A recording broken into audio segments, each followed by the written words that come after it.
Hello and welcome ulit sa isang episode ng Reseta Dexplain.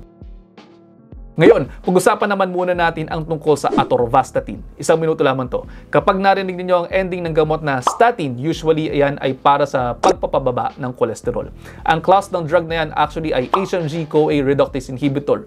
Isa ang atorvastatin sa usual na ibinibigay para sa mga matatasang kolesterol at depende sa levels ng pasyente, pwede magbigay mula 10 mg hanggang 80 mg per day or every 24 hours. Kinakailangan i-adjust ang dose ito base sa lipid profile ng pasyente at kung kinakailangan i-increase ang dose depende sa response every 4-week interval. Ilan sa mga adverse reactions ito ang muscle pains, abdominal pains, medyo pakiramdam na parang nasusuka.